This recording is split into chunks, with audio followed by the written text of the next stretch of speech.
Did you want some more flute?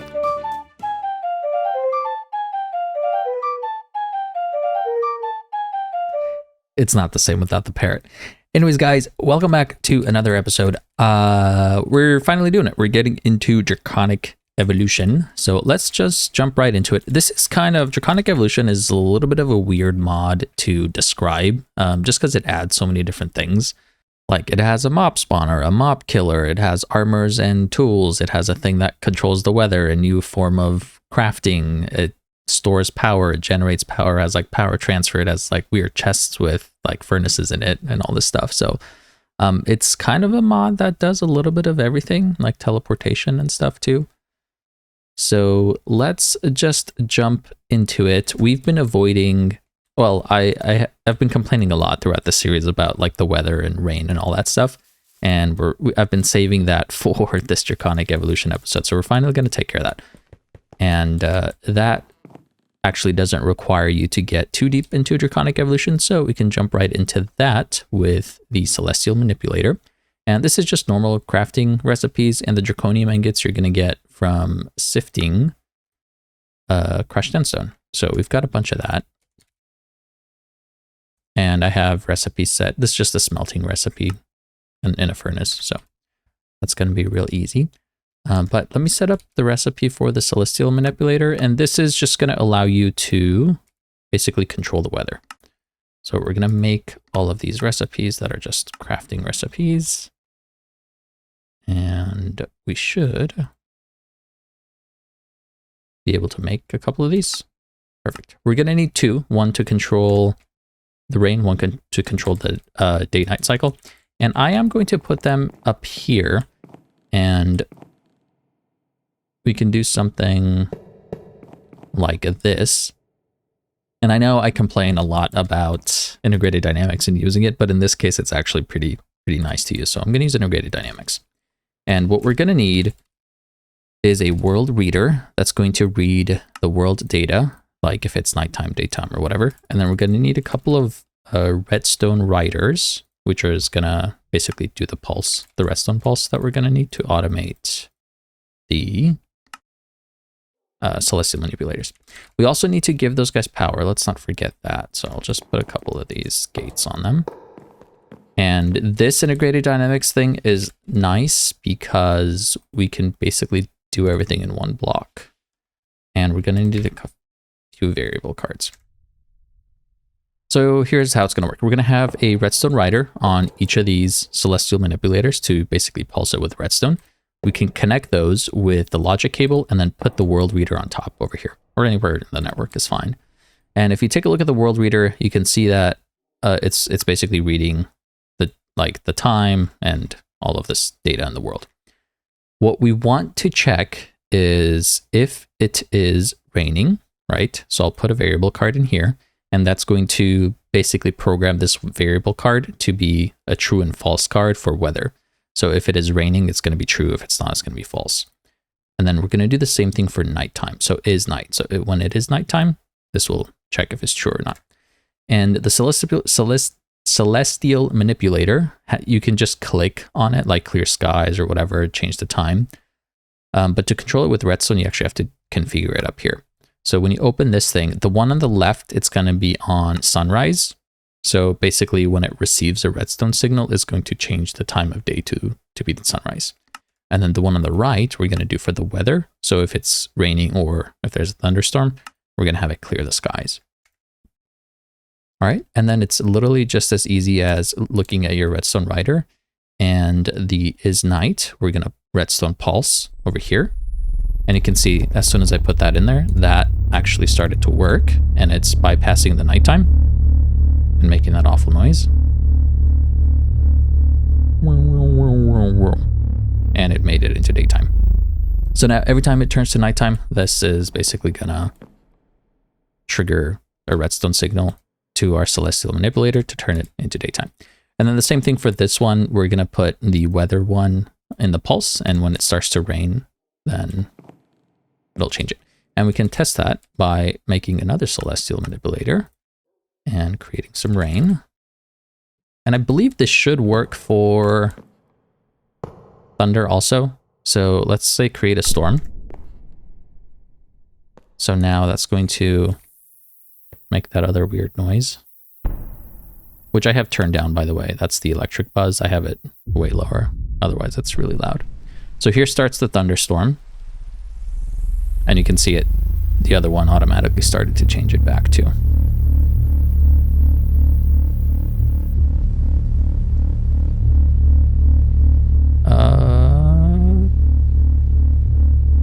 We may have... What is going on?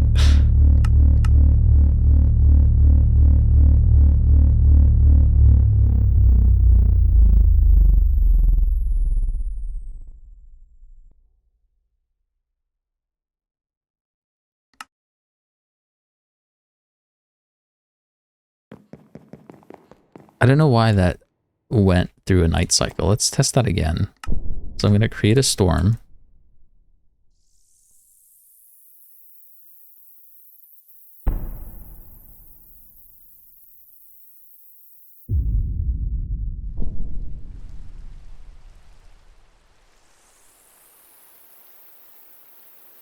And now you can see it's getting rid of the storm.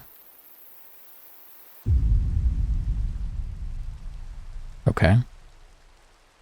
That was interesting. I have no idea why it like changed it to nighttime and daytime again. Like we just ran through a full 24-hour cycle for whatever reason. But you can see that is kind of set up, and you can do it like this, and it's really compact, and you can even facade it. Integrated Dynamics has a cover facade, whatever it's called. Integrated facade, this guy.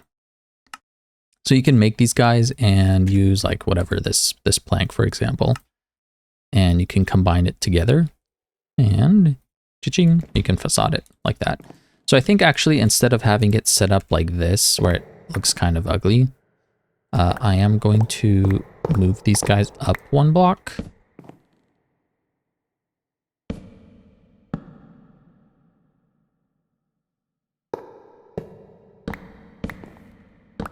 And then put the riders below it, like so.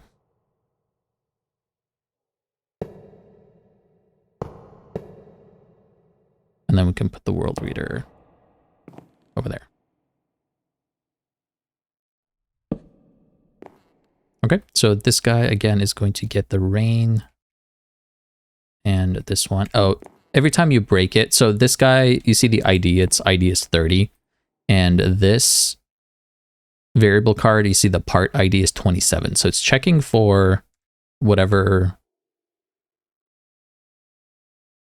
cable part it is, and the ID changes. So right now it's 30. If I break it and place it again, now you can see it's 31.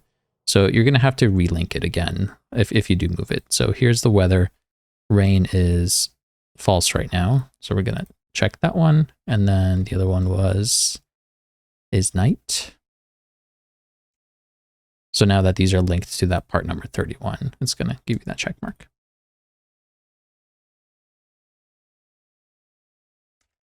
All right, so that is set, and I don't know what to, should we just do it like this?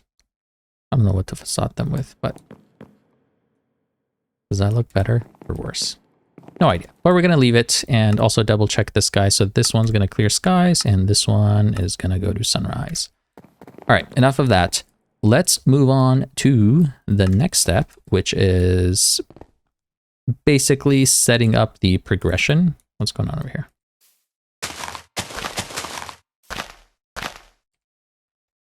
Setting up the progression crafting mechanics for Draconic Evolution. And we're going to do that over here. Basically, the way that works is you make the crafts in this fusion crafting core, and then you have items on these injectors, and then you infuse it with power, and then it turns into a thing. It'll make more sense once we set it up. So let's go ahead and make some recipes for these guys. We're going to need the fusion crafting core, as well as the injectors. And the very first injectors are going to be these Draconium ones, the white ones. And I'm going to change that to stone. And if you go ahead and look at the core and press U on it, it will show you all of the recipes. And if we look through here, you can see some of them require less items than others. And there's also the different tiers, right? And that the tiers reflect the injectors. So if you have the white ones, the white ones is going to be the Draconium tier, because that matches with Draconium. And then like Draconic, for example, is the orange ones. So they match with the tiers. Obviously, the lower tiers can't craft the higher tier items. Anyways, what I'm trying to say is each side, 1, 2, 3, 4, 5. This recipe requires 1, 2, 3, 4, 5, 6, 7, 8, 9, 10, 11, 12 injectors. So that's the maximum number of injectors you're going to need. And that's what we'll start with, just so we have it all set up. And then the item that showed up over here, this is what's going to go inside of your core. And then this is the finished result that you're going to get. So basically what that means is we're going to need a core, a fusion core, just one. And we will need 12 injectors. So we'll make 12 of these guys. And I'm going to set this up in the center of the room. And you guessed it, we're going to use Super Factory Manager to do this. I set this up in my All the Mods 9 to the Sky playthrough with Super Factory Manager. So I've just borrowed the code from that world that I think I got from the Discord, the All the Mods 10 Discord. This was the day, story time. This was a time in my life where I was just learning about Super Factory Manager, so I didn't code everything by myself and like borrowed some stuff from other people. So shout out to whoever on the Discord that the code I borrowed from.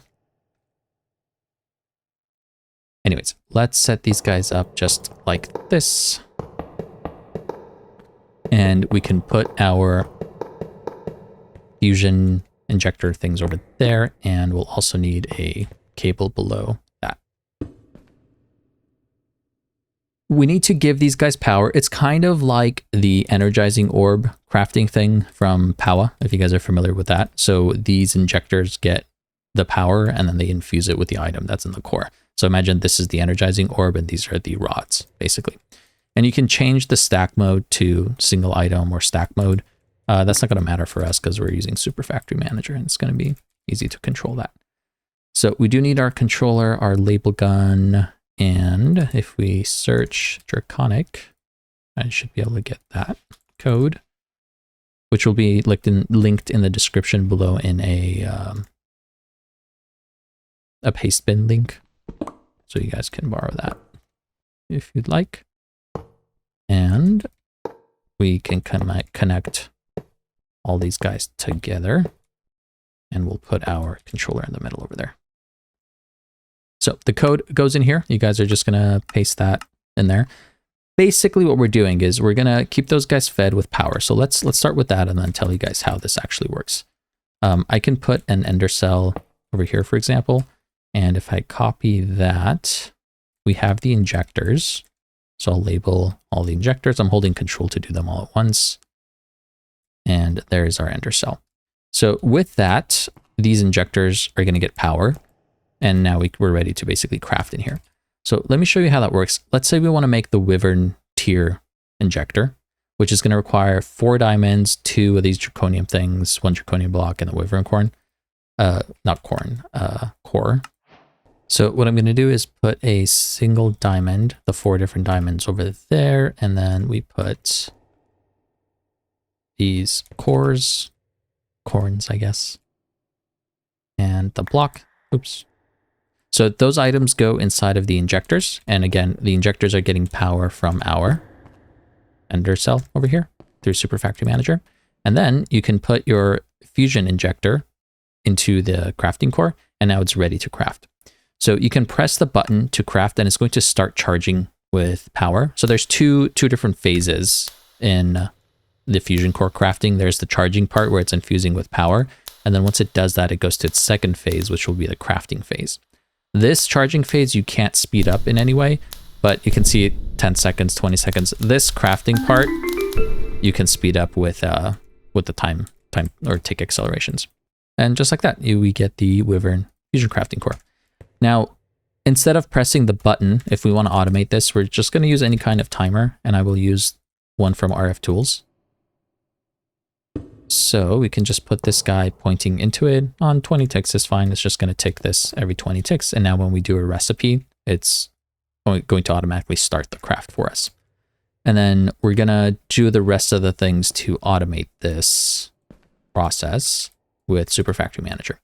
So first things first, we're going to need our applied energistic system here. Let's get a wireless connector somewhere like here, for example.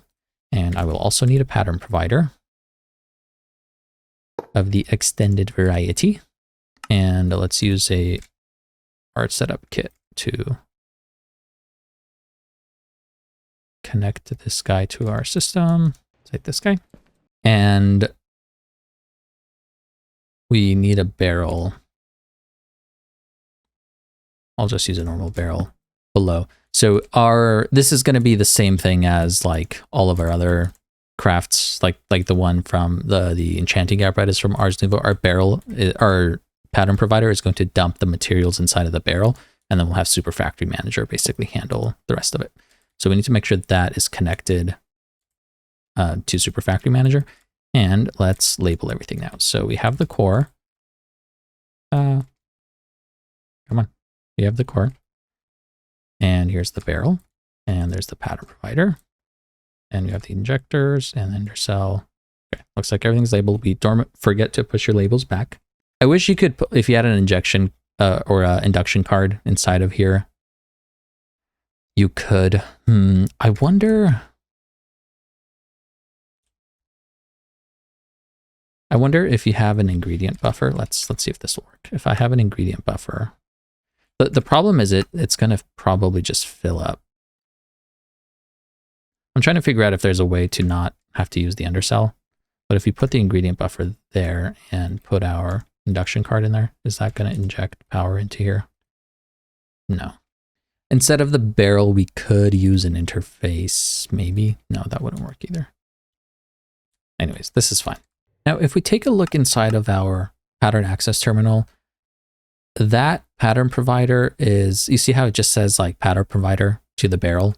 This isn't very clear on what it is, and we can kind of change that by labeling this barrel or renaming it in an anvil.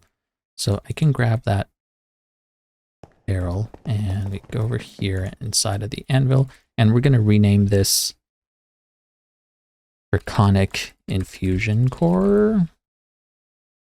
Is that what it's called? Crafting Core? Fusion Crafting Core.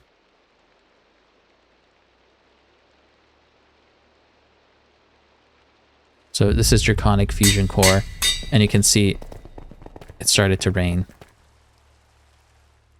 It did the nighttime thing again. That is strange. I'll figure that why that's happening. But anyways, it stopped the rain and forwarded the time 24 hours. So we renamed the chest to Draconic Fusion Core. And when we put that back over here and look at our access terminal again, we can see, I guess because it's adjacent to different machines, it's still showing as the ME pattern provider. So let's move this thing. We'll just move it one block over. And don't forget to move the label. So we have our new ender cell over here. And if you ever have a label like this in the world that's tacked to nothing, if you go over here and take a look at it, you can see that label's unsigned in the world but it's not a valid inventory. You can shift click and it'll erase that. And if we pull the new labels in, you can see it erases that. So, okay, now that this is moved and our pattern provider is only touching the fusion core, we should be able to see it as the fusion core. If I search core.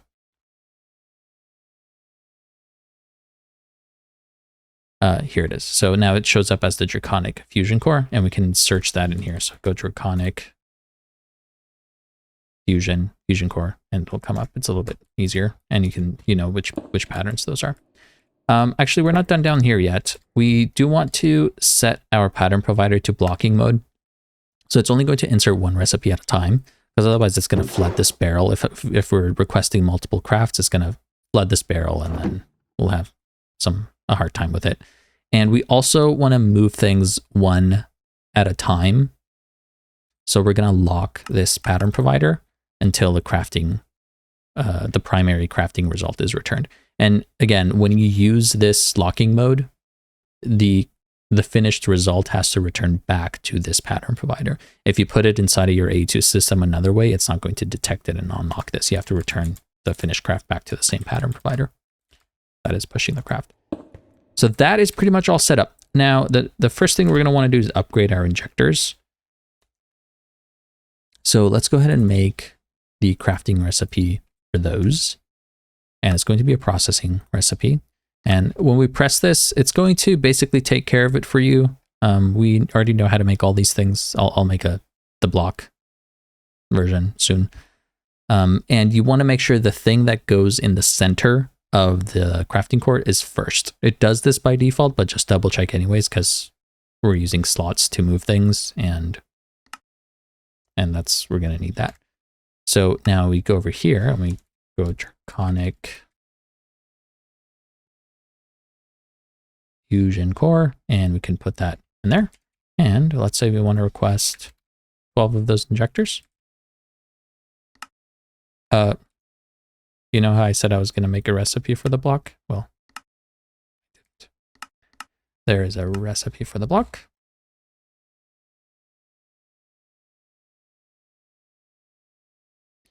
And now we can make 12 of these injectors. So when we do that,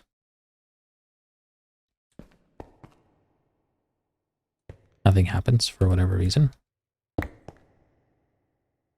We're going to click Rebuild Cable Network because we moved some stuff around. There it goes. Okay. If you sometimes have weird issues with Super Factory Manager doing that, just press Rebuild Cable Network. Now you can see these guys are here and the barrel is empty. But our pattern provider is not pushing the next recipe because it is currently locked. So it's going to wait until that first craft is returned in its inventory, and maybe we'll be able to see it, but it might be too fast. It was too fast. So that happens. Basically, this gets unlocked. It pushes the next recipe in, and because we have blocking mode enabled, it pushes only one of the craft jobs, and then it waits again until it's done. All right, so that is automated, and we're going to be making those fusion cores. Now, the next tier after that is going to be making the higher tier injectors, which requires awakened Draconium blocks. And these guys we're going to have to make inside of the fusion crafting core as well. So let's make a recipe for that. And this will require these dragon hearts, which you get from killing the dragon. And we have 5, so we've killed a few dragons. Each dragon you kill, you get 1 heart. So that's gonna be good for us. We put this in fusion core. And then let's make the recipe for the injector also. Again, making sure that the thing that goes in the core is on the first slot.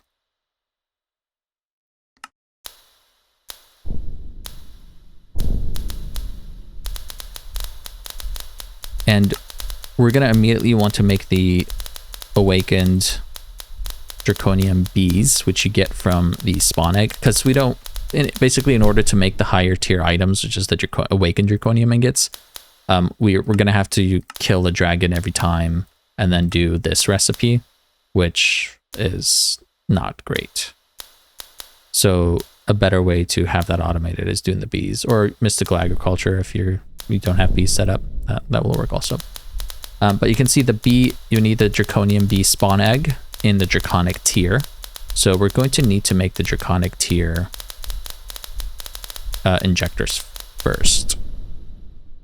So did we set up recipes for that? So that goes in there with the compression card. I'm just gonna do do this guy, and we'll set it to cut off at the ingot, just because I like how that displays. And we don't have anything in our system, okay. While we're here, let's also do the chaos shards with a compression card. And the chaos one, we want the large fragments. Large chaos, that's where I'll set the cutoff to be. And we'll put that guy in here as well. All right, so now we have all of these items set. We're going to use that to craft the awakened Draconium bee spawn egg. And then we also want to make the chaos one. So I'll include that as well. Then we also need to make the chaos core. So I'll also make that. And if we go back over here, we're also going to need to do the Draconium bee spawn egg. If you missed the previous episode, I went ahead and made a bunch of these Draconic bee eggs. So you can see we have 12 of those guys, and we can basically make 5 of the Awakened Draconium and 5 of the chaotic ones, the chaos ones. So we're all set up for that. I'm going to put these things in here, but we're not going to be able to use them basically until we set up our Wyvern, or not the Wyvern, the Draconic fusion injectors. So now that we have 12 of these guys, we can upgrade them all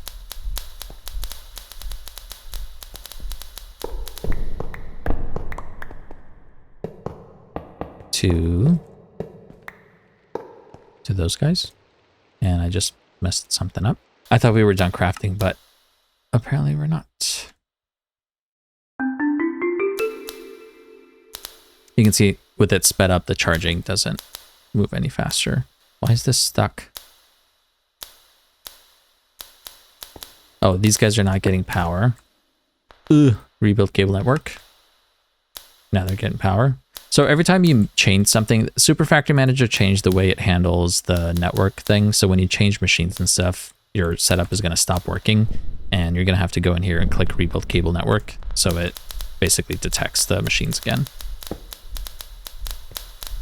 It was a change to basically save on performance on how it does it, but it's had the side effect that every time you change a machine on your network, then it kind of breaks. Okay, let's change these guys as well to the Wyvern ones. Again, we're going to have to go in here and click on Rebuild Cable Network. So now these guys should be getting power. And that means we can make 12 more of those Wyvern things. So I'll need 11. So then we can turn those into the Awakened Injectors. These guys. And looks like we only need 3 Dragon Hearts to make all 12. So that should be good. And with the other 2, let's see how many the eggs are going to require. We need 50 of the ingots. While these other injectors are going, I'm also going to queue up 10 of these guys to be made into the Draconium bees. So that's going to also happen in the Wyvern tier, just so we'll be ready. And I'm going to let this cook for a little bit, and we'll be back. We are almost there. The 12th fusion crafting injector awakened tier thing is being crafted right now.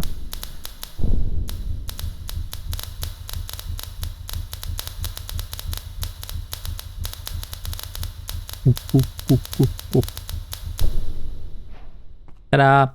Yeah, we get to break. Oh, come on. I hate this thing. I wish we had a tool that gave you the creative block break thing, so I could, you know, just break any block with one click, but it wouldn't like break 17 in a row with one like fast click. Ugh. It's okay, we can do this.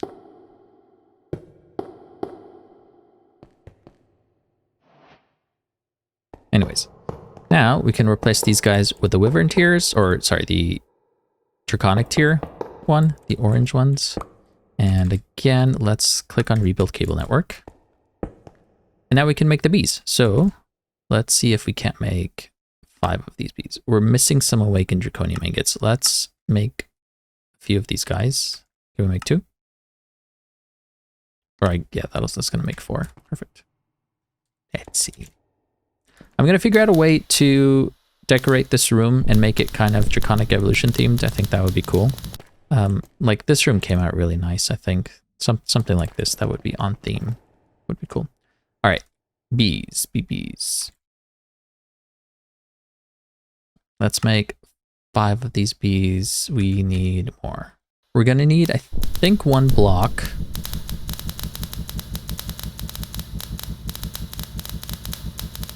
we take a look at the flower food, so yeah, we're going to need 1 Draconium block for our feeding slab. And if we make 5 of these guys, perfect, it'll do all these things for us. 800 Draconium dust, that's kind of crazy, just to make the 5 bees. These species of bees can't be bred amongst themselves, so you're going to have to make 5. I'm not going to be able to just make 2 and breed them together.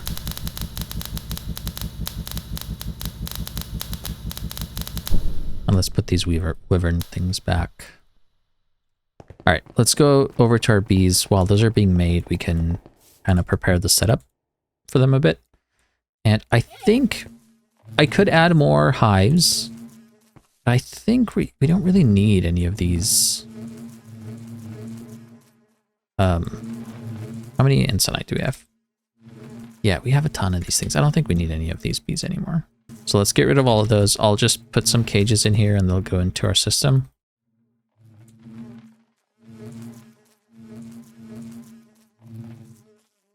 So we'll have those bees in the future if we ever need to do anything with them. All right, and we can get this guy set up with the awakened Draconium, and then the other one will be for chaos. Oh, it's raining again. Is it gonna work? It's doing the time of day again. That is really bizarre. It looks like it's maybe outputting the redstone signal to both of the riders, but I don't know why it would do that. That makes no sense. Is that a bug? Because this one's checking for weather, and this one's checking for his night. I'm not sure. I'll have to figure that out, maybe in between episodes. If you guys know something about that, you can leave a comment. We'll try to figure it out. So here's 2.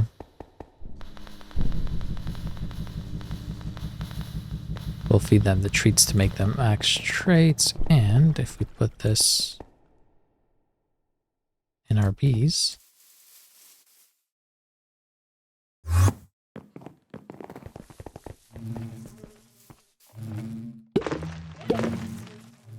they'll start producing. Let's speed it up a bit. So those combs are going in, and if we look at the awakened Draconium, we can see that it is starting to work. So we have those automated, and we don't have to kill the dragon every time we want to make something. That is great. And the rest of these guys are ready. And I'm actually, while we're waiting and we're not using this, I'm going to queue up a few more of those, the awakened Draconiums, because we're going to need the 5 to turn them into the chaos ones. And we'll keep those as their eggs. All right, so with that, we've kind of made it all the way to through the Wyvern turn. The awakened Draconium tier is what I meant to say. And now we're ready to take on the Chaos Dragon, basically. And because we're going to have to kill the Chaos Dragon in order to get the Chaos Shards to move into the Chaos tier and make all those bees and stuff. The Chaos Dragon is a little bit of a challenge, and in order to fight it, it's going to benefit us greatly to make the Chestpiece, and also the weapons. So I'm gonna take a look into that. We're gonna want to make the sword, and it's hard. These guys have really weird conflicting MBT data issues, and with applied energistics, you can't turn on substitutions for processing patterns. So it's kind of difficult to autocraft these, and I'm not gonna mess with it. We can just do it manually if we need to, but we do need these basic. So we need a pattern for diamonds. We have that. We need the wyvern, this thing, and I'm basically going to just craft it manually. So I'll craft all of those ingredients for the sword. So we're going to make the wyvern sword. That's going to require all these things. We are going to make the wyvern chest piece, which is going to require all of these things. It's the same stuff, just chest plate instead. And also the bow. The bow is going to be very important too. So we're going to make all of these guys. So I'm going to craft those real quick, and I'll bring you guys right back. All right, here are all the items we're going to need for this. Let me put these away. So we'll start with the bow first. And I guess let's put these guys on single mode. That way it'll be easier. Instead of having, like, we can keep the 2 things in here and it'll only place 1 there for us. So we can do that, and the bow will go in here. Now it's making the Wyvern one. And then as soon as that one's ready, we can move it back up to the top and do these guys. There's our Wyvern bow. Goes up there. It's going to get turned into the Draconic one. All right, that gives us all of these things, the Draconic tier that we're going to need.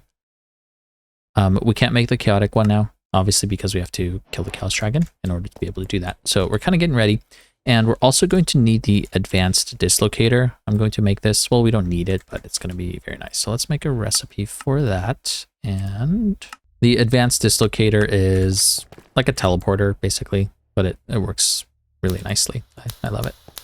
Let's set up a recipe for, or not recipe, but the keybinds for it. If you go to category Draconic Evolution, we should be able to search. So blink, I want, I'll put that as R for blink. And then I'll use T for teleport, maybe that one. And then I guess Control T to open up the GUI for it. So there's our Advanced Dislocator. So this thing requires fuel. If I press Control T, here's the thing. The fuel requires ender pearls, so we can grab a bunch of ender pearls. And let's see if we can add all. 512. 1024 looks like it's the maximum. So now every time we press R, we can blink forward and reload our shaders. So let's get rid of our reload shaders, keybind. And then for my text, what is the T key? Open chat. We're going to use enter for that. So I can press enter to open my chat. And then now T won't open that. So I can press R to blink forward. And we can use this to dodge things. Like if there's an attack or whatever coming, we just dodge out of the way. And then we can set a teleport. So like, let's say right here, I want to set my teleport, right? I'm going to click on add new, double click, and we can call this just base. Okay. So now it's set on base, and then let's say we go over here and we call this one island. So we're going to open this again. Set, add new one. Whoops. We're going to call this island. Click on set here. So now we have island and base, but I messed up the base.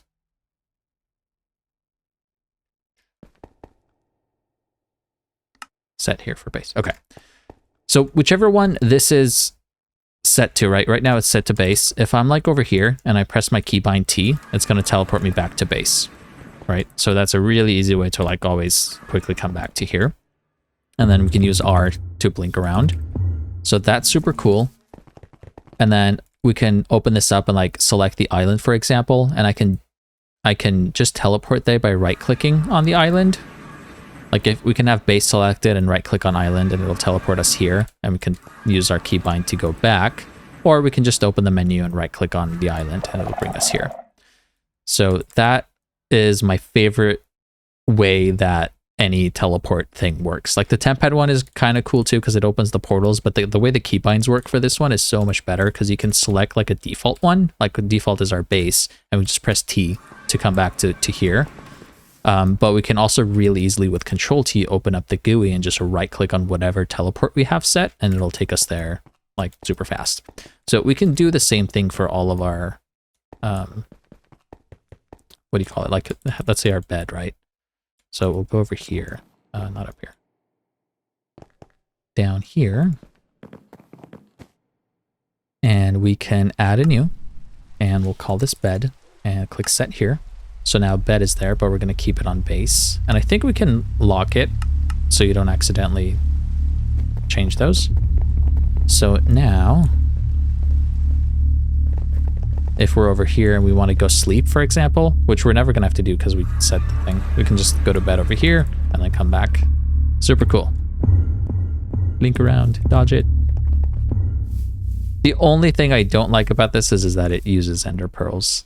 But we can put it in our curio slot somewhere. And Forget about it. All right, let's talk about upgrading these weapons and stuff. We can do enchantments for them.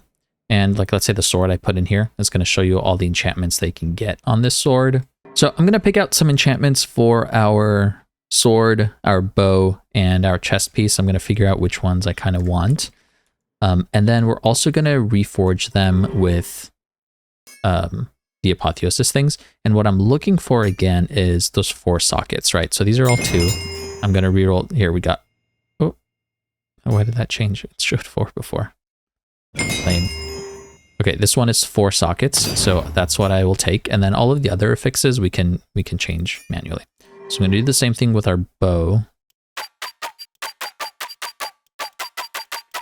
All right, here's 4 sockets. Perfect. What the heck? I swear that should look okay. This is 4 sockets. Did that work? Okay, that one worked. Interesting. Weird things are going on with my game. I bet it's the friends we made in the previous episode. Alrighty, now all 3 of these guys have 4 sockets, and then we can upgrade their augments over here. So we can just go through and change them to whatever one we want. So we're gonna look in here. This one has plus armor. The percentage is gonna be better. So I think I'm gonna change to that one. All right, guys. Absolute insanity with these weapons, and we're not even done yet. We haven't even started the Draconic evolution part. Let me make this quiet. So I went ahead and put, these are the stats on it. So we have just an insane amount of stuff. Like, look at this. So this is going to give us so much more health. So let's take a look at how much health we have. Right now, our current HP is 175. We can actually put this in our body slot. And if we take a look at our health again, it doesn't look like it shows up. It was 175, right? Is it still 175? Yeah, so it looks like maybe we'll need to do the modules for it to function first. So let's make the modules real quick. They all are going to need the energy module first. So we can put the Draconic energy module in there. So we'll do the recipe. And we need to make the Wyvern energy module, which needs this energy module, which needs the module core. And then I believe we need those energy modules. Sorry. 3 of them for all of these weapons. And what's the keybind? Shift-C to open the config. And that gives you a little grid like this that you can put. So inside of our weapon, we're going to put 1 energy module in there, and you can see that filled up with energy. Inside of our bow, we'll do the next one, and our chest will get this one. So now these guys all have the energy module, and now maybe it should work. So again, we were at 175 health. If I put this in my body slot, is that going to work? No, dang it. I was really hoping it was going to work. Maybe it's, if you were to put it, maybe it doesn't work in your curios, but if you put it in your actual body slot, it works. Yeah, look at that. It looks like it only works if it's in your body slot. Can we hold it? If I hold it, no, holding it doesn't work either. Anyways, we are getting sidetracked. So crazy things. So go ahead and look through of all the gems that I added, which I guess doesn't matter for this chest plate. And I hope the other stuff works also. Like the healing received, the instant health, explosive damage reduced. Maybe that won't work if it's in our curios. But the other functions of this will, and we definitely need it for sure.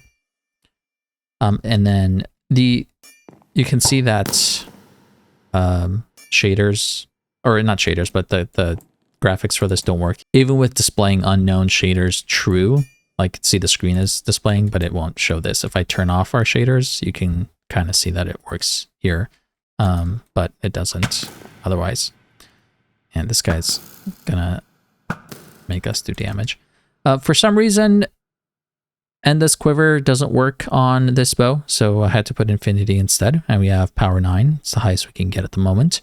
And I opted for basically doing crit chance and damage. So we're going to have, with the bow in our hand, we're going to have, where's our crit stuff? So 143 crit chance and 6% crit damage. So we're going to do a ton of crit. If I put this in my offhand, it's sideways, but if I have it like this, oh guys, we can hold both. And if we hold both, we have 1200 crit damage and a 281% crit chance. If you have over 100% crit chance, you're going to do crits 100% of the time. But you can see the max is 1,000. And I believe, I haven't fully confirmed this, but somebody told me that you can have a super crit and basically every 100% above 100, like if you have 281% crit chance, then we have 100% chance of critting, but then we have a basically 18% chance of super critting. Each one of those crits of being a super crit. But if you added maxed all the way to 1,000, then all of it would be super crits. I haven't confirmed that, but I'll go with it for now. So we can hold this and attack with our thing and then use our bow. And we're going to get both of the benefits from the gems of all of these things. And we're going to be able to do that. Let me turn my shaders back on. So we can attack and have our bow in our offhand. That's going to be really, really good. Now, this is great, right? And we can put this in our body slot. And that's going to give us the shield at the bottom. But you can see we don't have anything installed currently. And to power these guys, you do need to have some kind of power source. We do have our player transmitter, and that can do, I think it's, let's take a look. The player transmitter will do 2 million FE per tick input output. So between everything in our inventory, it's going to be able to do 2 million FE per tick. And if we take a look at these things, the energy transfer is 256,000 FE per tick. So you can add more of these to be able to charge it quicker. But we're not going to need that. One is going to be enough for us. And what we actually have, I think we can get rid of our player transmitter because we have that card in our chest slot, the ME recharging card. If you have this in your chest slot, it's going to basically charge everything in your inventory as well as your curios. So now we can completely get rid of our player transmitter and just have everything charged from our Applied Energistics Quantum Armor. And I put Soulbound on all of these guys. And what Soulbound is going to do is basically every time we die, this isn't going to go in our grave. We're going to keep it on us. So we'll never have issues with like not having night vision after we die or not having flight, stuff like that. And if we get rid of our player transmitter, I need where's my Paxel? We should still be receiving power for all of our curios. So you can see that is still remaining powered. And the way it works is if you don't have applied flux, like FE cells holding FE inside of your system, it's going to do 20,000 FE per tick for charging everything. That's going to pull directly from your controller.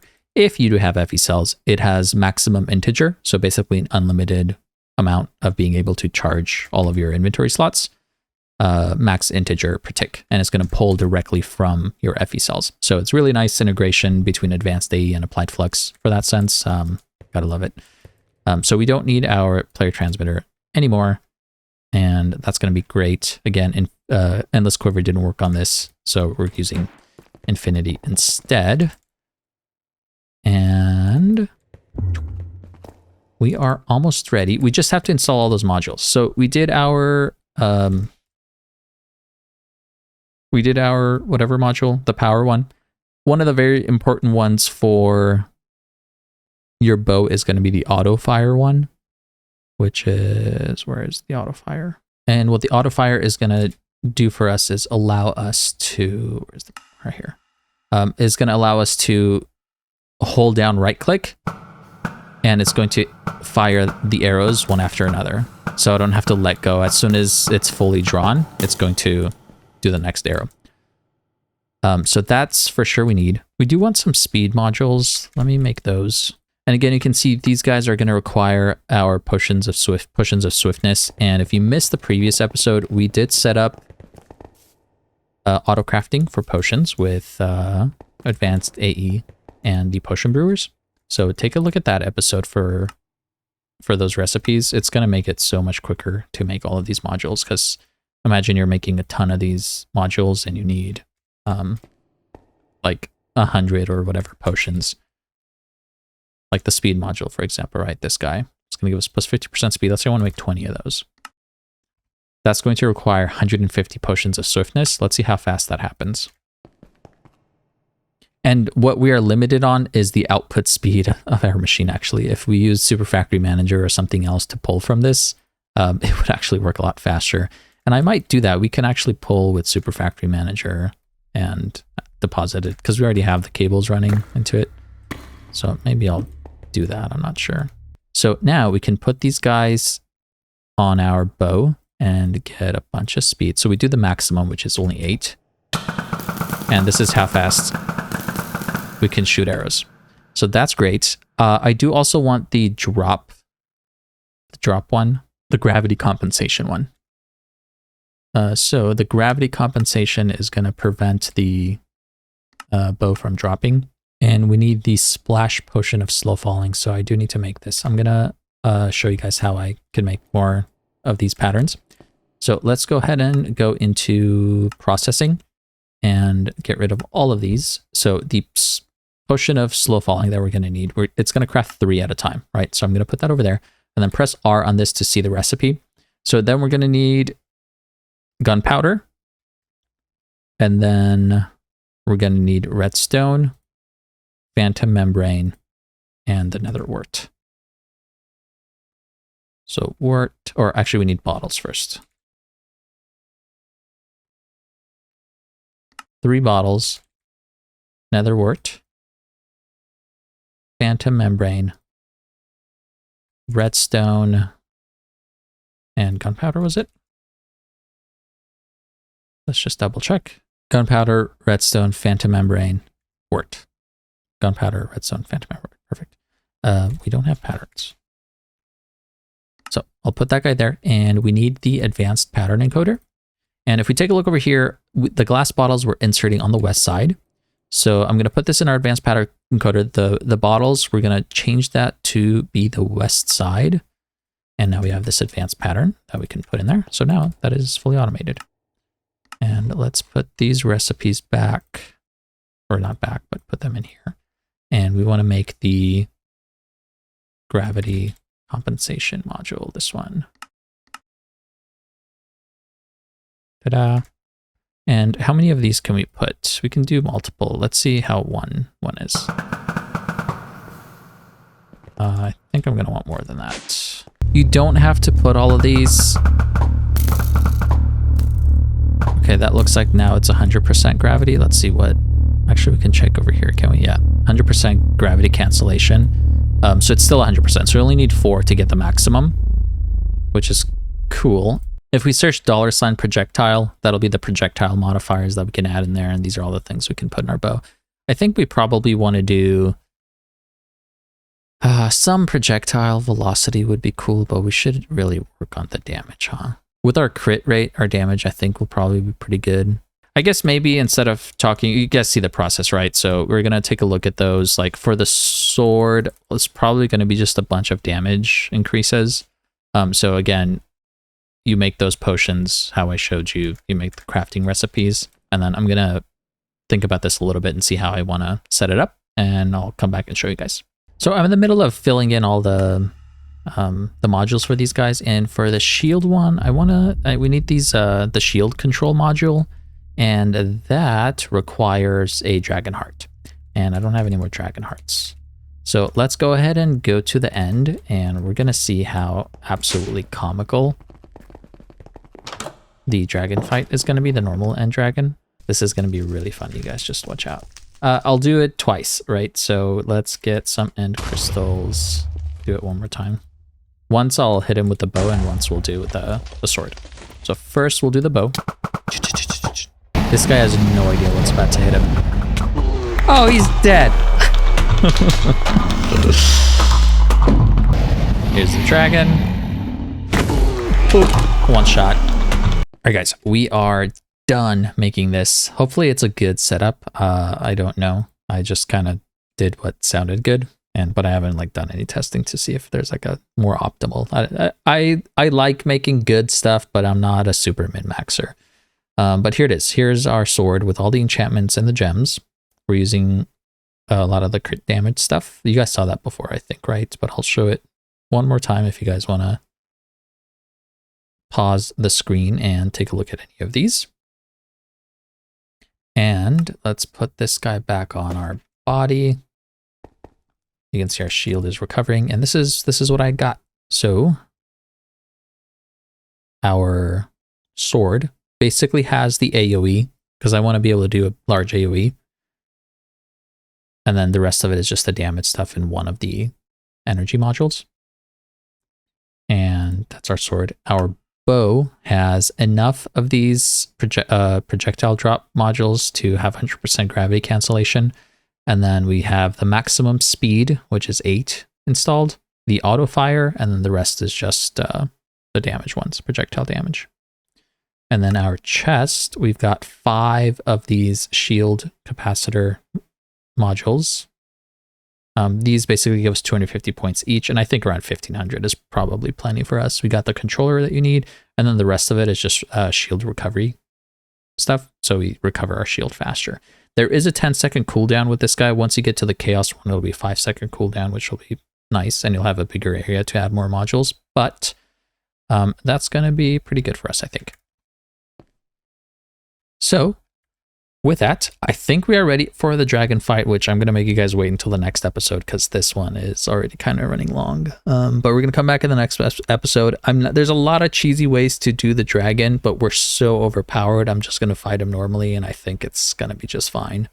You could do a bunch of cheesy stuff. I'll probably talk about that in the next episode, but I'm just going to opt to fight him like a man. And not that I'm calling anybody not a man, but anyways. Thanks for watching. I will see you in the next one where we will take on the Chaos Dragon.